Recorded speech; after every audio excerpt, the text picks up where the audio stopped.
Hey, how's it going, everyone? It's Willie Cuz, and I'm gonna be playing Valiant Hearts because this is kind of a touching little 2D side scroller. Has a lot of historical knowledge in it, and obviously it's a fictional story, you know, a little cartoony, but it has like a really strong like vibe to it, and based in like real settings and portraying real events to some extent. So I really wanted to put this on here just because it's probably the only 2D side-scroller that ever made me really depressed and maybe shed a tear or two when I first played it. So I hope you guys enjoy this if you haven't had the pleasure in seeing it yet.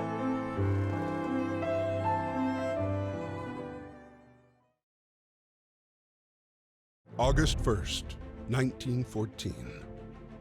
After the assassination of Prince Franz Ferdinand of the Austro-Hungarian Empire, the German Empire declares war on Russia.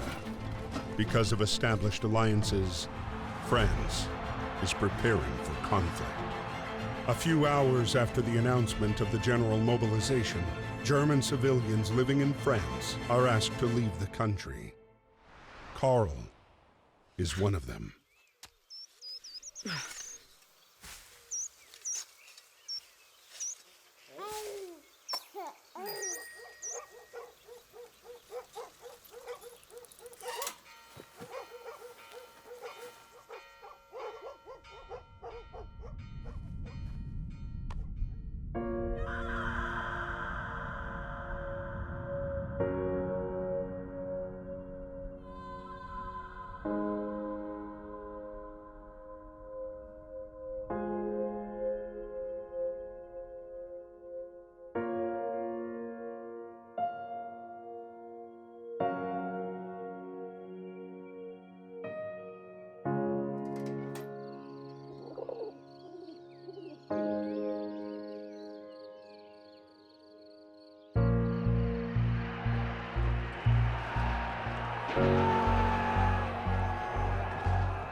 A few days after Karl was deported, the war was hungry for more and took away Emil as well. A heavy-hearted Emil was called up to fight and left the farm for Samuel. Like so many others, he had no idea what fate had in store for him.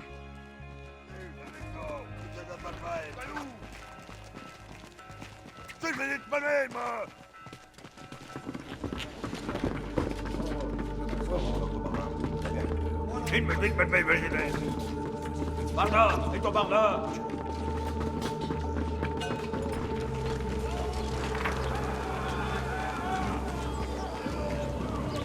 Calme-moi le milieu.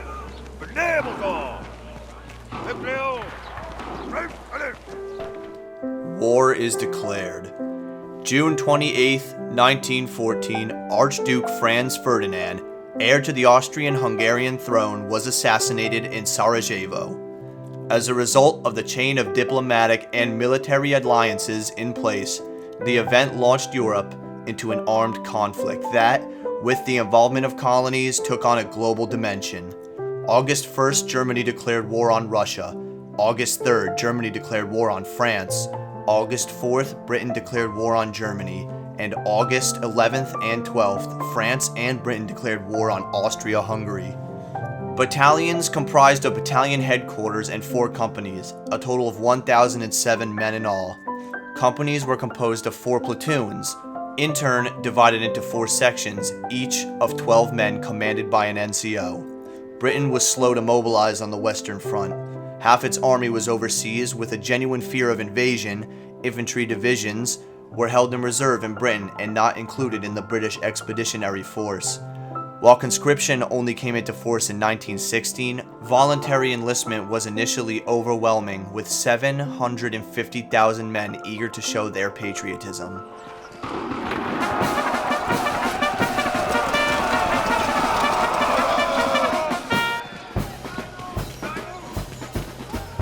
Bravo, madame.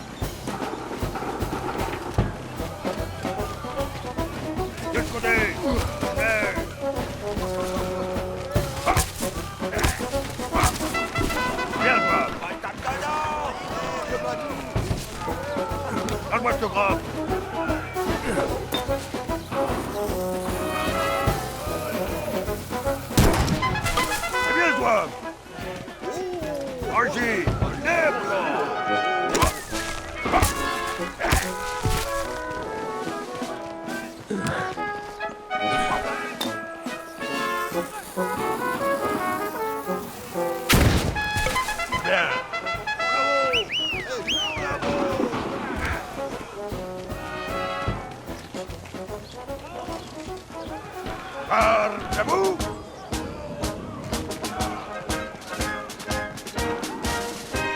Arcabu!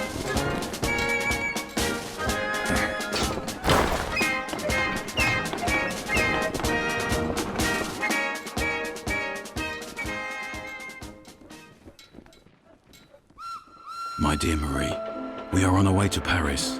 The atmosphere here is strangely cheerful. I hope that the harvest goes well. Rely on our neighbors for help. They've always been gracious and charitable people. I'll write again as soon as I get my assignment.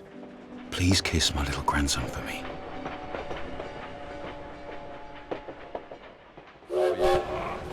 At the train depot in Paris, trying to reach his regiment at Platform 21, Emile would meet the man he would soon fight alongside.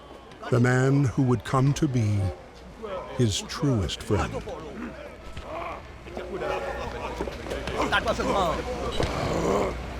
With the outbreak of war, each country was eager to dispatch its army in situ as quickly as possible to gain the advantage.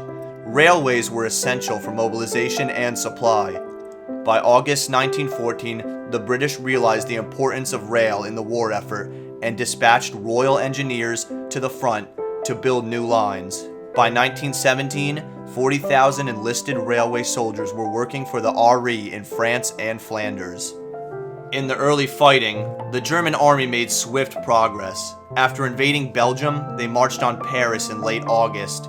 French troops retreated in mass and units were outflanked and repelled, taken prisoner or killed. The months of August to September 1914 marked the bloodiest period of the war with over 180,000 French casualties alone. The French authorities described the debacle as an organized retreat. The war to win over public opinion had begun. The legendary pointed German helmet, the Pickelhaube, was used by German forces until 1916 and was then replaced by much more efficient steel helmets. The different parts of the helmet, including the point for defense against saber attack, were adapted according to the rank, origin, and weapon used by the soldier. On some helmets, the point was rounded. While petrol lighters were popular in the trenches, soldiers also used tinder lighters. The cotton wick was doused in saltpeter or lead chromate to make it more readily flammable, and was extinguished by simply drawing the wick back into the cylinder. Steam trains made stations very noisy places. There were no loudspeakers and no display panels, so platform officials had to shout train information to passengers. Whistles were the best way to attract passengers' attention. Letter from a French soldier, August 14th, 1914. Dear parents, I am all set to be mobilized to the front. We're going to take Ascalon and Lorraine back from the Germans. Don't worry, I'll be home before Christmas. All my love, Marcel. In 1914, bureaus did not yet exist, and at school, children learned to write with metal nibs, and more often, and especially in the countryside, with whittled goose feathers. The sheer volume of war correspondence saw metal nibs become more widespread. I started training at the military camp today. I can't help thinking of Karl, who's probably doing the same in Germany. The declaration of war has caused havoc. I hope Marie and the neighbors manage to finish the harvest in time. At last, I can't wait to get fighting. Maybe it'll ease some of the pain I feel inside. The bells over Paris started chiming at 4 p.m. this afternoon. It was eerie. Somebody in the street told me it was for the troop mobilization in case Germany declares war. I'll write to Father to find out what's going on in Belgium. It feels strange to return to Germany. At least Emile can take care of Marie and Victor. Things should calm down in the months to come. It's all so meaningless. After Karl, it's Daddy's turn to leave. Why did they have to call him up? Wasn't it enough to expel my dear sweet love from these lands? Why do they want to put Daddy in uniform? He's too old to fight. And now they've left me all alone with the harvest on the way and Victor to take care of.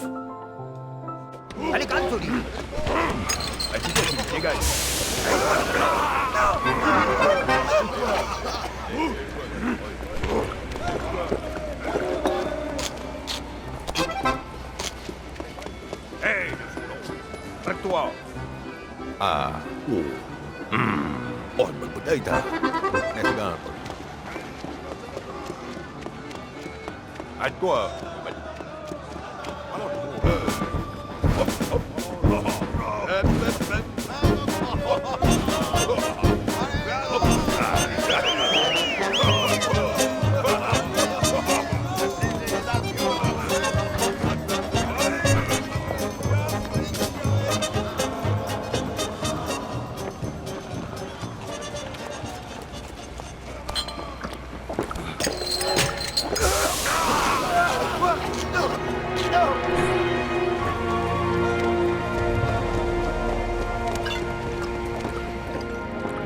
Thank you very much.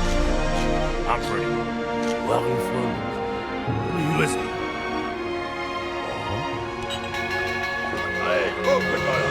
Bye. Good luck, my friend.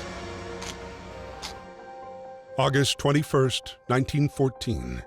Emil's regiment was sent to fight against the 71st German Division led by Baron von Dorf. The general cheer of the first hours dissipated into the fear of first combat. Bataillon! En avant! Va!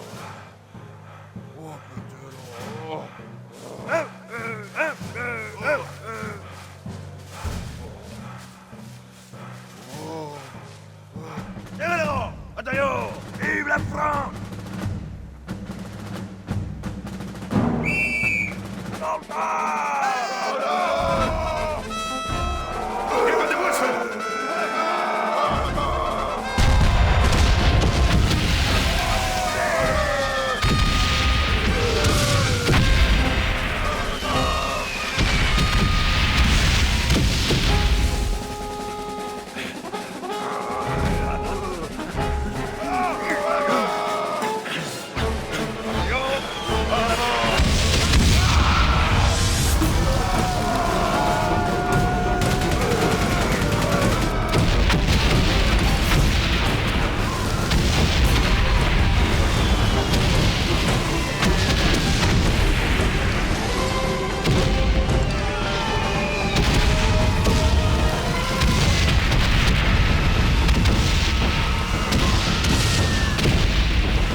Is that Emile?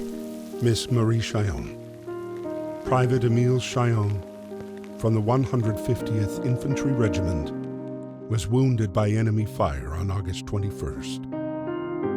He has been captured by the enemy. Hopefully, you shall receive news from him soon. Freddie, originally from America, enlisted voluntarily in the French forces at the start of the war. Behind his bravery hid a man already devastated by the war's effects. A man with one sole obsession: punish those who had destroyed his life. It was at the Battle of the Marne that Freddie finally picked up the trail of the regiment commanded by Baron von Dorf.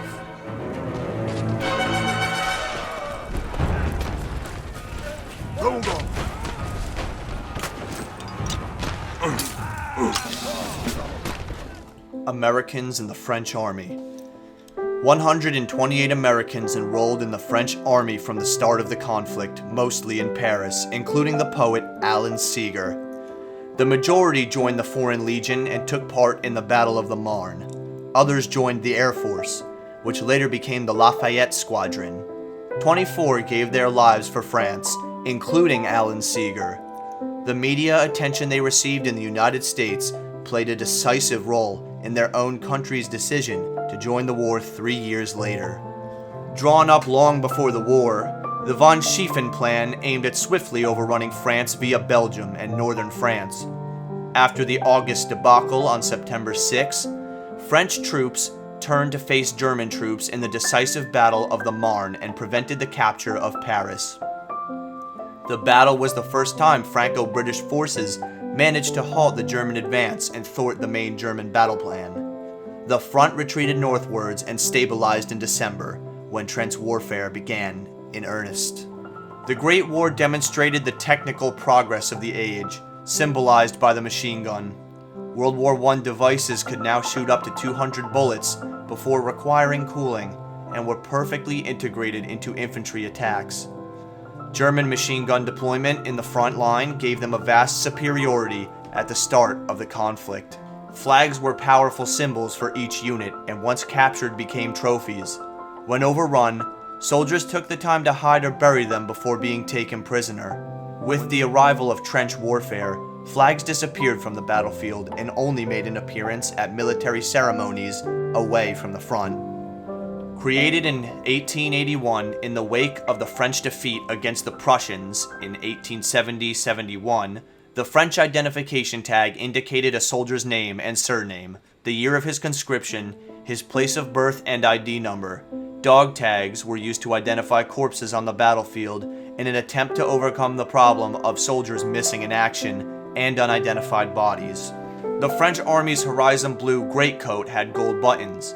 The buttons, not to mention their distinctive red trousers, proved problematic on the battlefield, as they shone in the sun, making soldiers easy to spot by the enemy.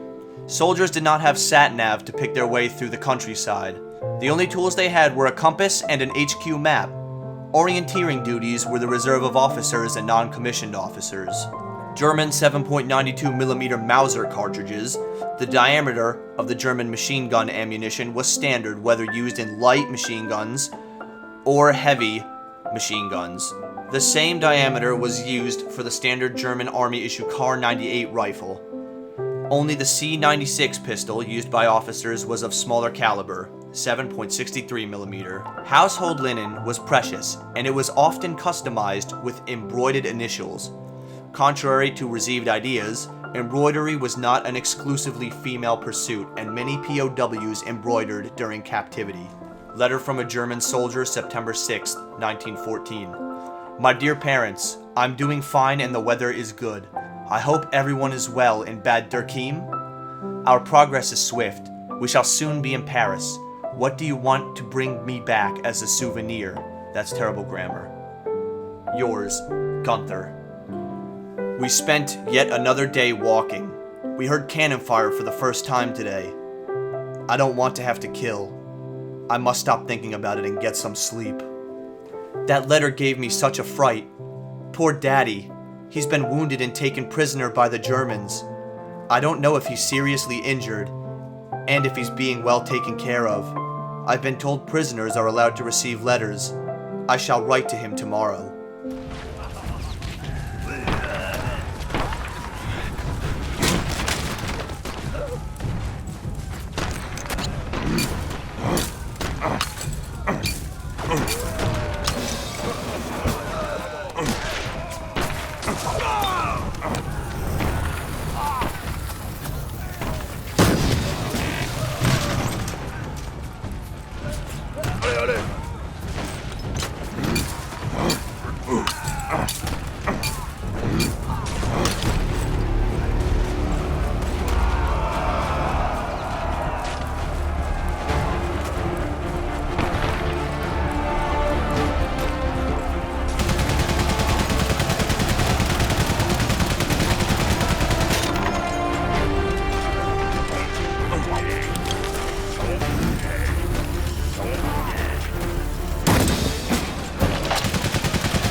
stürzen!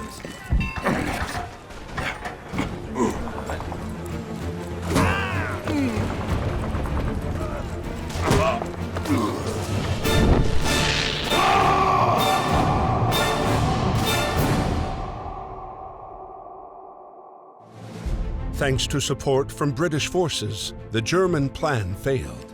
The front line moved back to the north, and with the arrival of winter, froze. Soldiers holed up amid a vast labyrinth of trenches and tunnels that would become the indelible image of the Great War. Karl's regiment retreated to the outskirts of Neuve-Chapelle, the same camp where Emile was being held prisoner.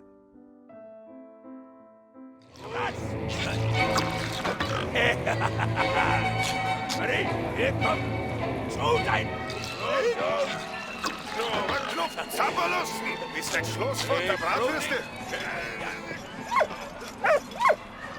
Schleppt der Wetter am Hang! Runter nur!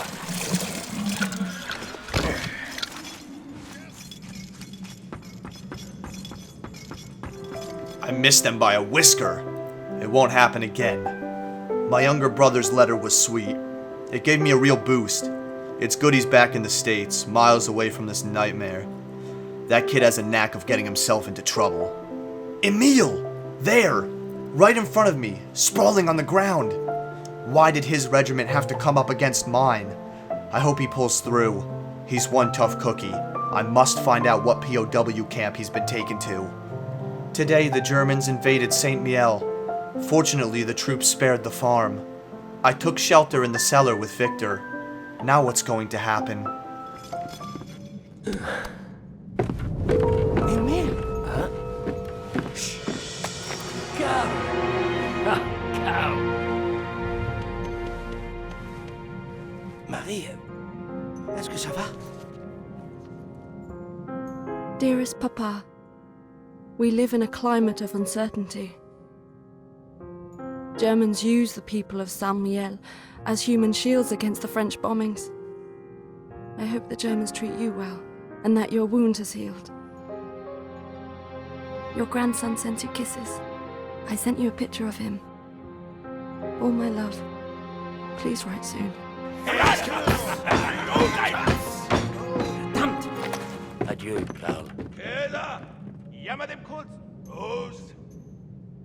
6 million prisoners of war. Between 1914 and 1918, over 6 million men were taken prisoner, including 1.2 million German and 200,000 British troops. Despite the 1907 Hague Convention and the efforts of the International Red Cross, prison conditions and forced labor proved harsh for conscripts, and hundreds of thousands never made it home. Letters remained the only real means of communication with the outside world. Radios and telephones were only used for military ends. All soldiers wrote to their loved ones back home. As war correspondence was free of charge, this created logistical and financial problems. 10 billion letters and postcards were sent to and from the front during the war. The early war postal system was chaotic, but then the front was separated into sectors, each with its own postcode. The visit from the military postmaster was eagerly awaited.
Schnupper mal Skolga ab.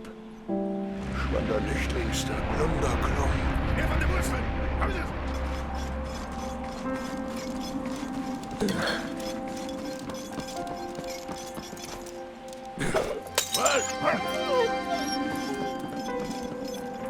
Ui, Burschen.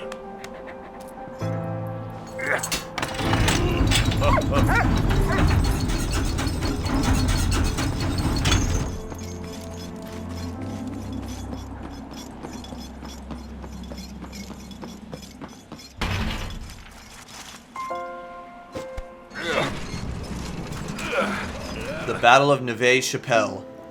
March 10th, 1915, British shells literally rained down on German forces. For the first time, the technique creeping barrage was used. A barrage where the fire of all units targets the same position for a period before advancing one line at a time. The infantry's advance was synchronized at a safe distance behind this barrage, so that German lines could then be overrun. That day, 530 cannons fired over 216,000 shells.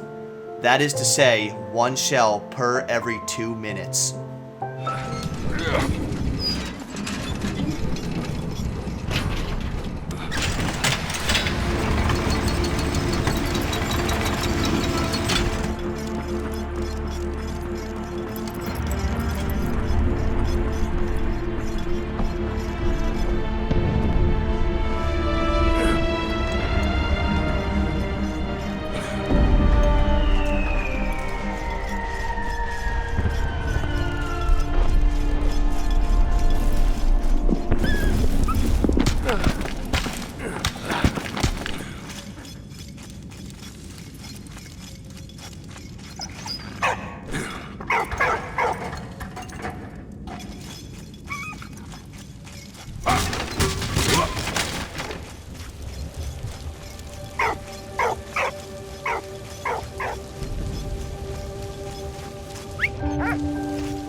What? Au pied! What?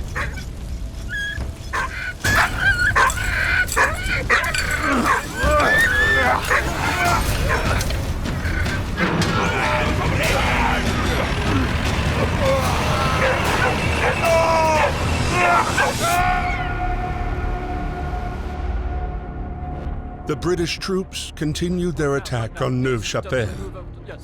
Their next objective, take back Port Arthur.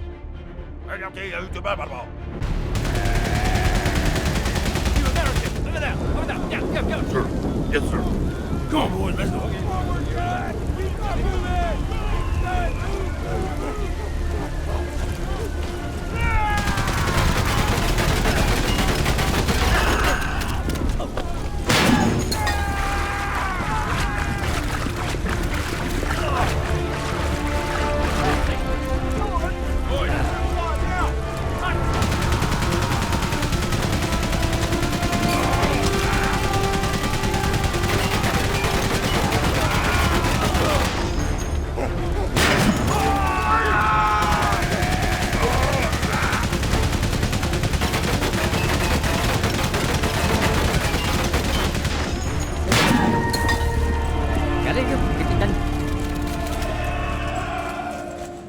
In the early 20th century, Great Britain and France governed huge colonial empires and put them to use during the war. Indian troops were deployed by Britain in the Middle East as well as on the European front. and made an important contribution to the war effort. Many victories were achieved thanks to their bravery and discipline in combat. A monument commemorating their sacrifice stands in Neuve-Chapelle, France. Trench life was difficult. Soldiers were confronted with cold, rain, and mud. Dirty water meant that diseases such as dysentery, typhus, and cholera flourished. The depth of the mud also presented dangers, and sometimes soldiers drowned in shell holes or in the tunnels leading to the trenches. Trench fortifications required the use of explosives. To penetrate enemy lines, long tunnels were dug under no man's land beneath the enemy trenches, inside which explosives were placed. The English used cordite, a powerful explosive that could be detonated at a distance. Even though photography was not widespread, many soldiers had their photos taken before setting out for the war. Professional prints were developed on photo paper and applied to a hard backing to prevent tearing. Some photos were directly printed as postcards, especially group conscript photos. Valiant Story Contest Memorabilia. Lace tightener made by Corporal Lucien Daffomantelli, great-grandfather of Benoit Tidres, from a melted-down cartridge case. Lucien served as an electrician in a searchlight division whose mission was to illuminate enemy positions. Many thanks and congratulations to our winner, Benoit. So this was somebody won their contest and was allowed to present something that they had passed down from their grandfather who fought in this war. Very cool. The majority of soldiers believed in God, and some wore symbols of their religion. War offices had to make provisions for different religions, and a variety of religious ceremonies was performed at the front by different faiths. Priests, vicars, and rabbis offered succor and compassion to soldiers. Muslim soldiers from colonies were organized into separate battalions for practical reasons, and their beliefs were also respected. Halal food was provided, as well as Muslim funeral services. Soldiers used compasses to gain their bearings in an open countryside. They were used in conjunction with the HQ map.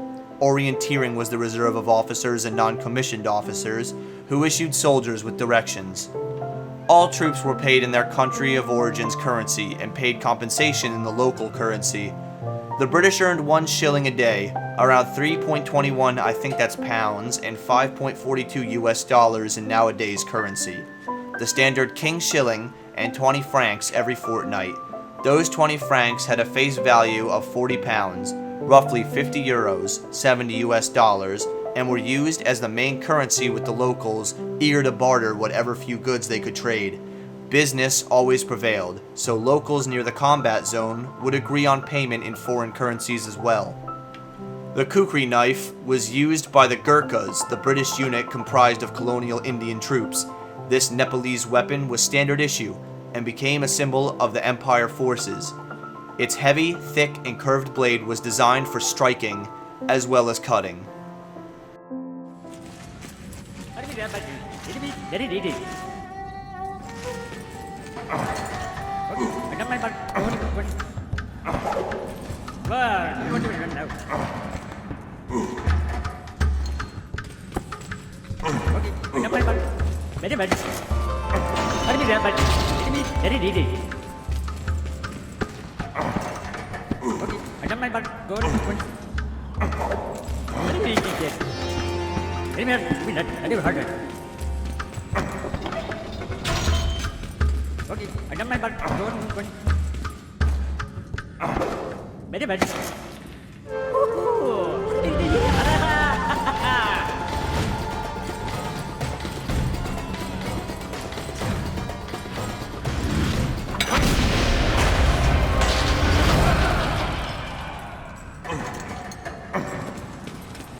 bien, c'est bien.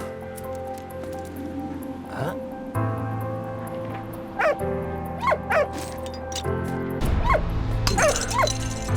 Merci, mon ami. Du regner.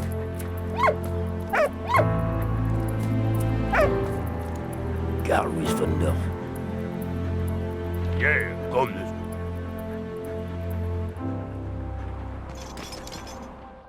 Amidst the never-ending attacks and counterattacks, Freddy and Emile hunted the elusive Baron and his regiment in Ypres.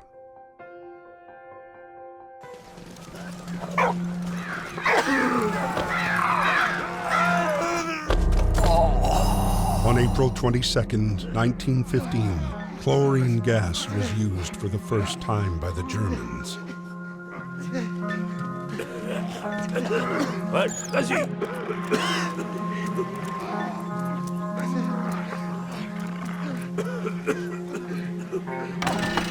Go, go, go!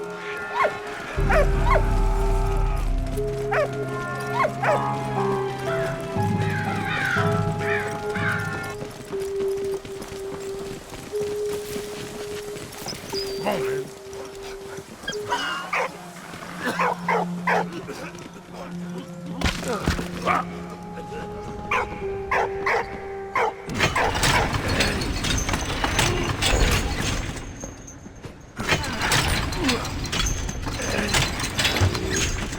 Ypres was a key strategic town in Belgium.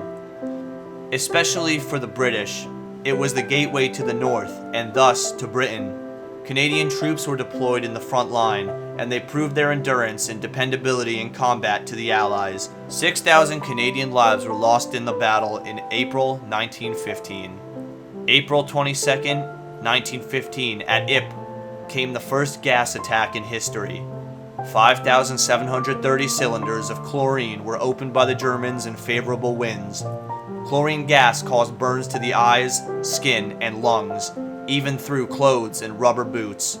The effects were devastating. The only defense found by the Canadians was to cover their noses with a urine-soaked handkerchief.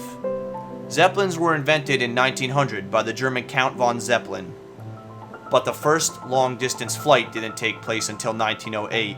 Zeppelins weren't much slower than the aircraft of the period and were first used in reconnaissance. They could also fly at higher altitudes, so from 1915 they were used to bomb civilians in London and Paris. It is estimated that by 1918 the Germans had employed 30,000 dogs while the Allies employed 20,000. Dogs were recruited from dog pounds and the police force, while many families also enlisted their pets. Dogs had a number of roles, as sentries and scouts, in postal liaison and equipment transportation, in locating casualties and explosives, and as mascots. The main breeds deployed were German Shepherds, Doberman Pinschers, and Boiviers. At the start of the war, Canadian identification tags were formed by a large aluminum disc, which was because they were an emergency issue and had a unique shape. They were soon replaced by standard British tags, as were those of all British Empire forces.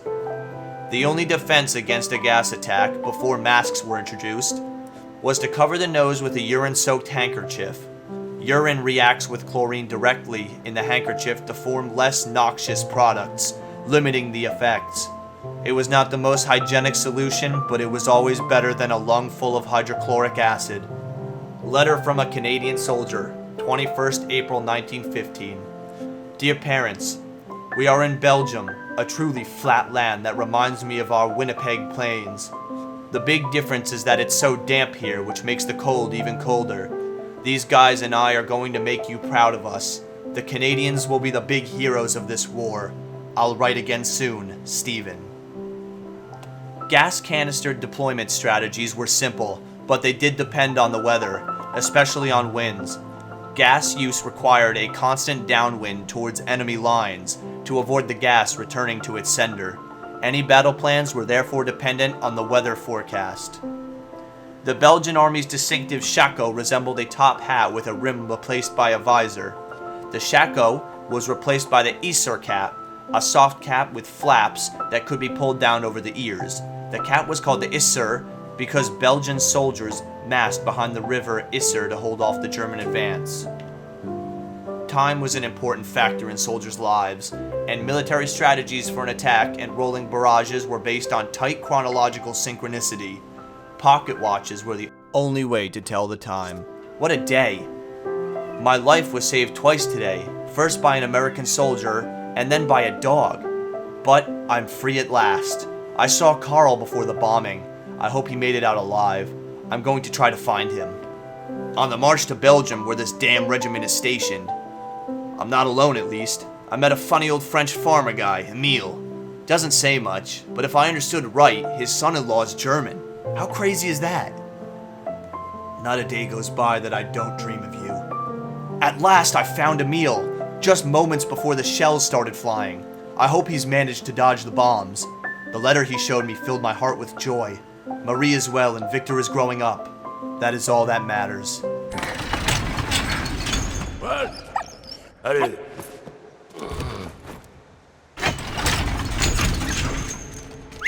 What?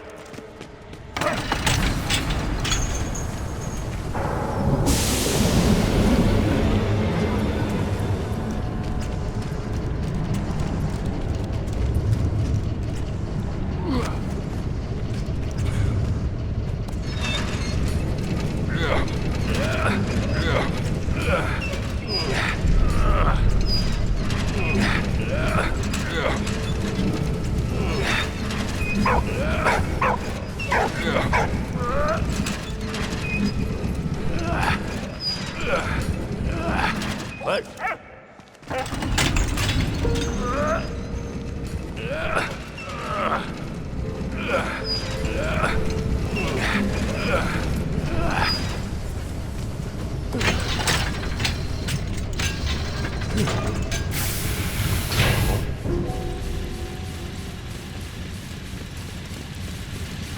What?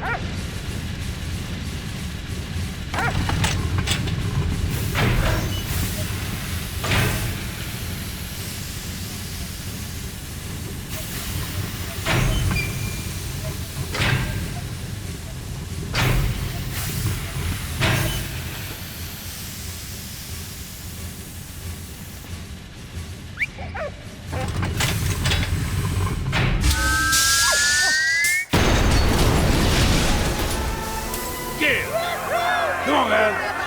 Emile, let's go.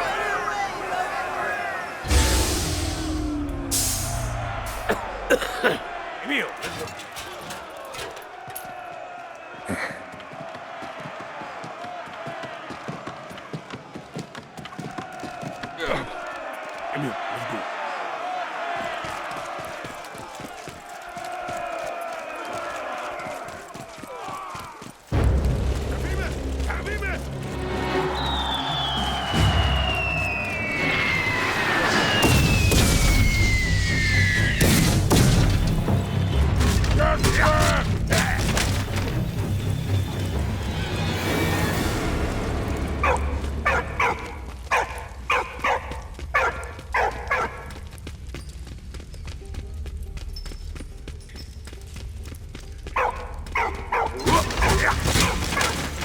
Emile, hurry up!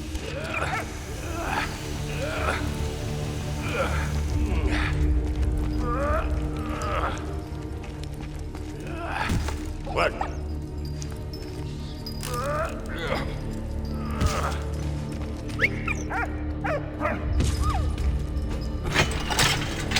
Hey, what? Help me, Emile!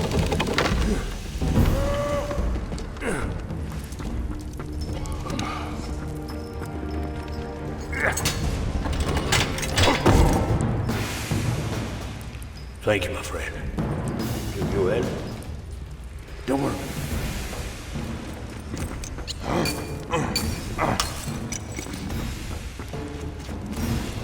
Go, go, go! Come here! Out of here! Come here! Out of here!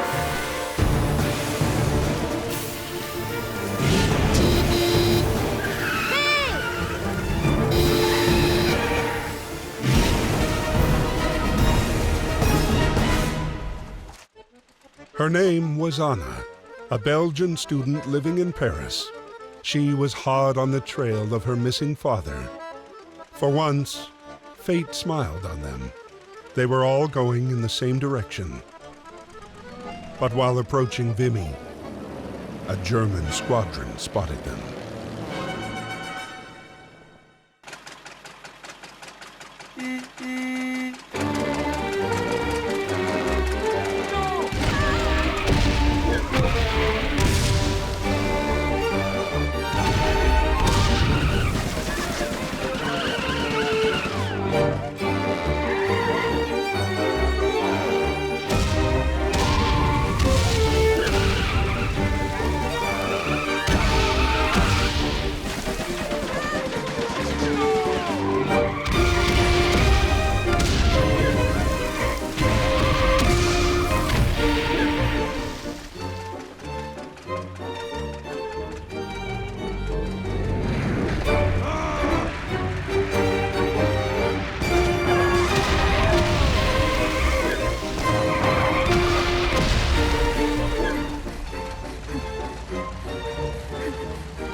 Ça va aller, allez.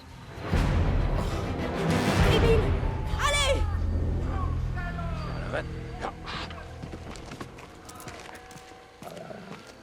Between the sides, there was an imbalance in trench conditions.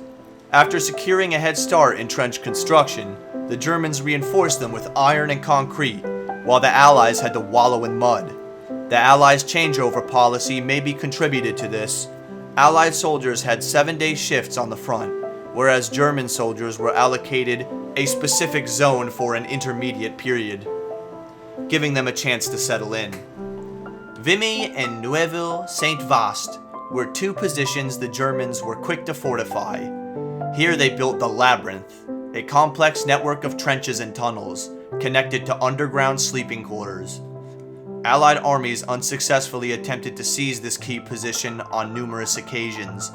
Due to the huge amount of casualties in late 1915, the position was declared impregnable.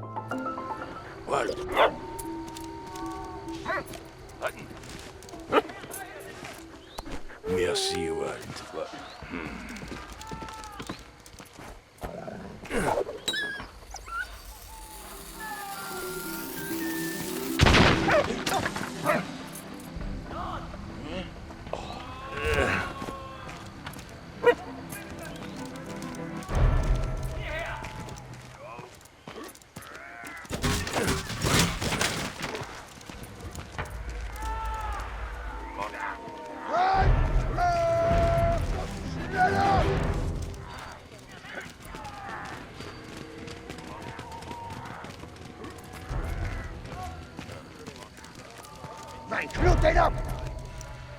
Hey, hey.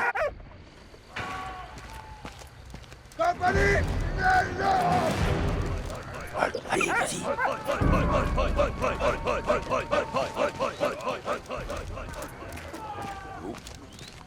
Psst, allez, oui.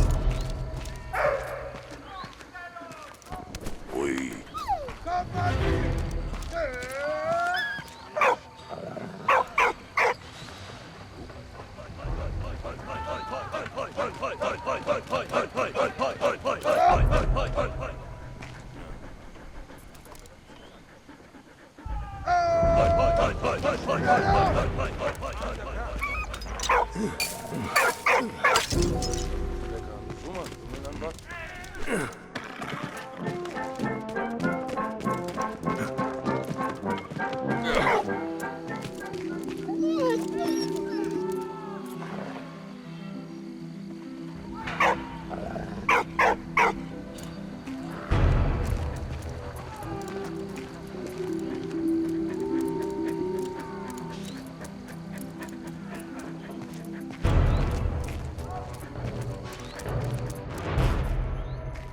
What? Ah! Roll! Diese dann nimmer.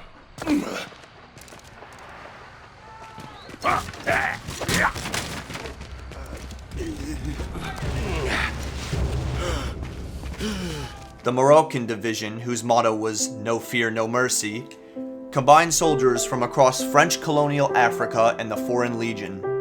The division included Moroccan Zouaves and Tunisian and Algerian infantrymen.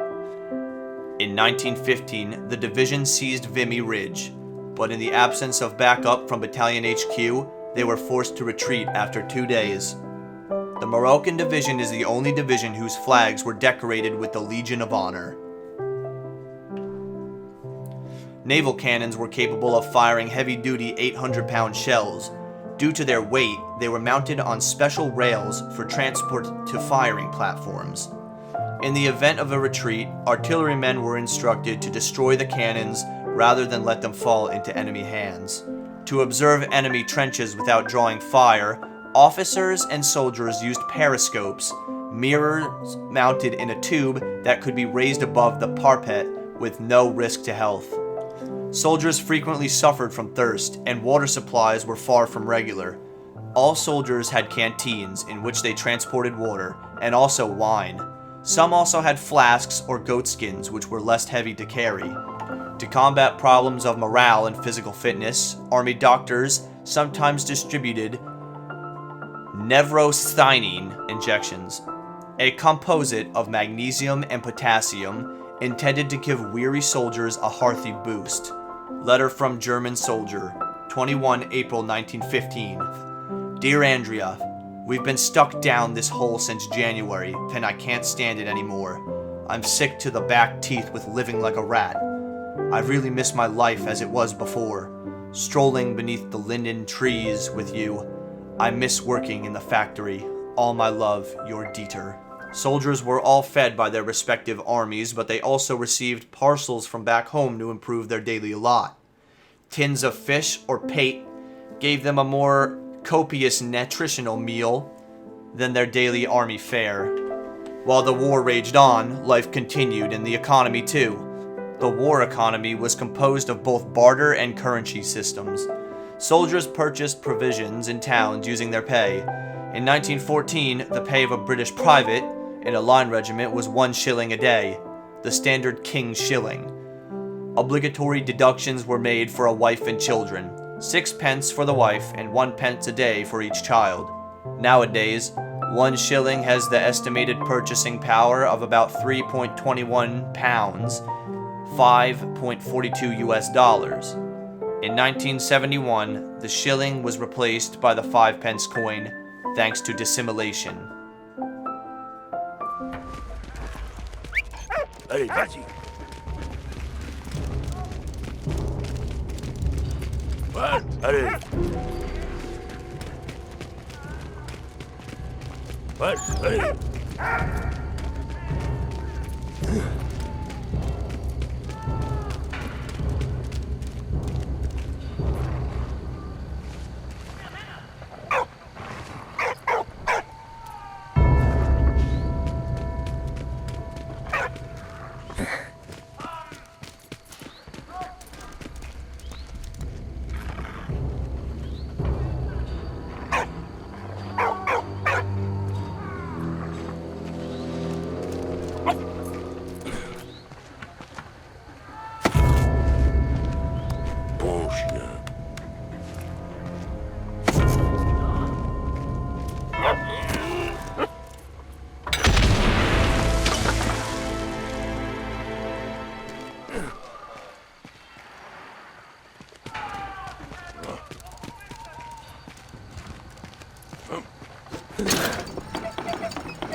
Baron von Dorf had escaped again, but Emil had still managed to find medicine for Freddy. Thank you, my friend. They were quickly back on the road again. Their journey would take them to Reims, where they would at last pick up the trail of the elusive Baron and his Zeppelin.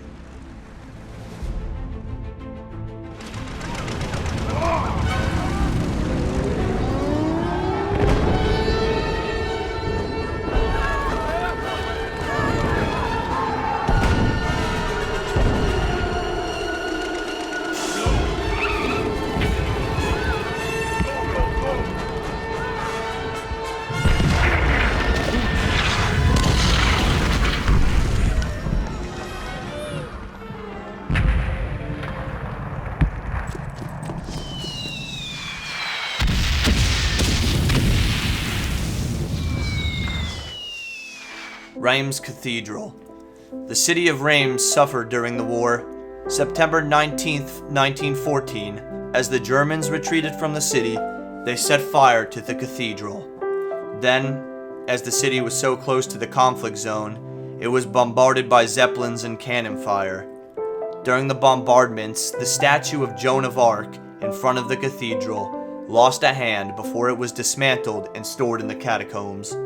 By the end of the war, only 1,500 inhabitants were still living in Reims. With practically all able-bodied men mobilized at the front, women, children, and the elderly were employed in factories to ensure the weapons production. Women took on traditional male jobs, some even held positions of responsibility.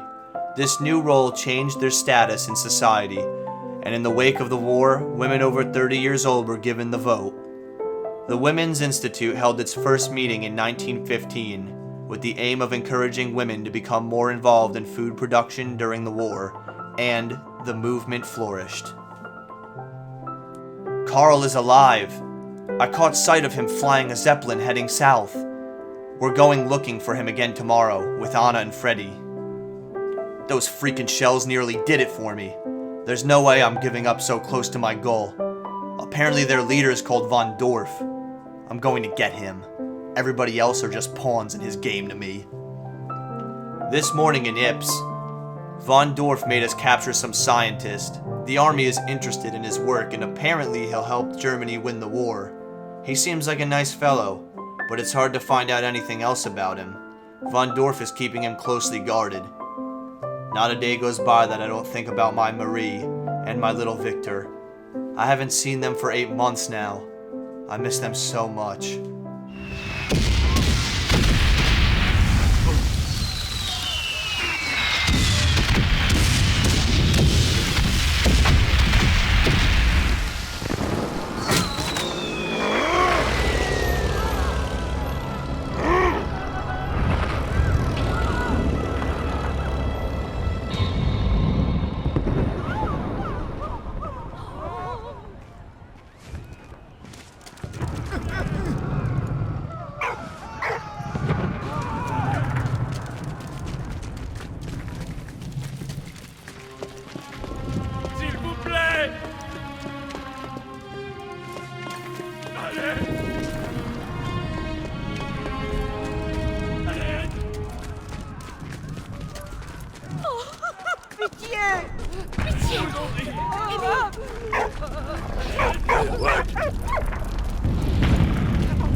Merci beaucoup. Merci, Watt.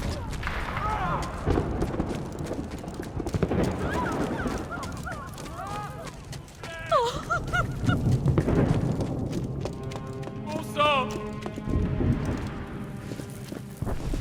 Allez!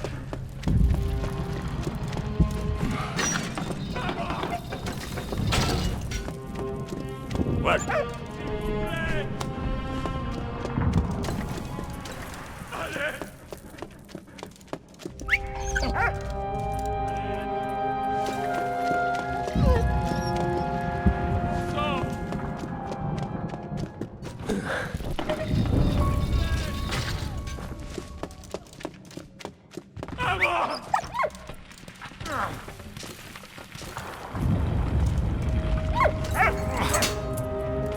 Hey, what? Allez! Merci, vieux. What?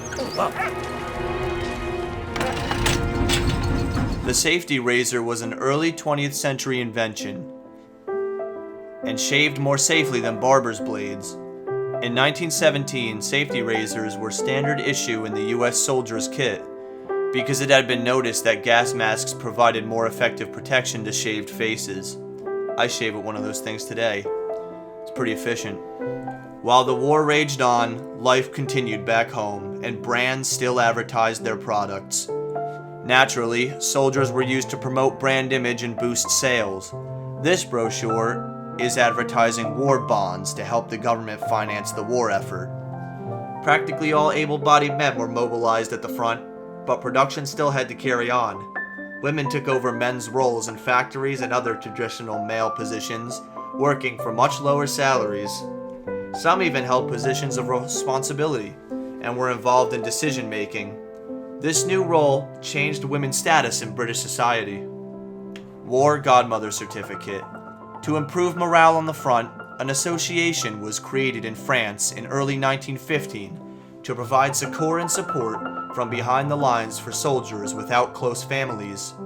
The War Godmothers sent letters and parcels, forming close relationships with their godchildren away from the front. While gas masks were in more widespread use on the front, they were also available to civilians, and in French towns, close to the front like rams, they were fairly common. This early model was one of the first, composed of a cotton compress doused in a neutralizing solution and applied to the mouth and nose, similar to the British Black Veil. A paybook belonging to a British soldier. It also contained practical details such as last will and testament form, as well as the names and addresses of close relatives to contact in the event of death. The book also served as a regulations guide to good conduct, advising men, in this new experience you may find temptations both in wine and women. You must entirely resist both.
What?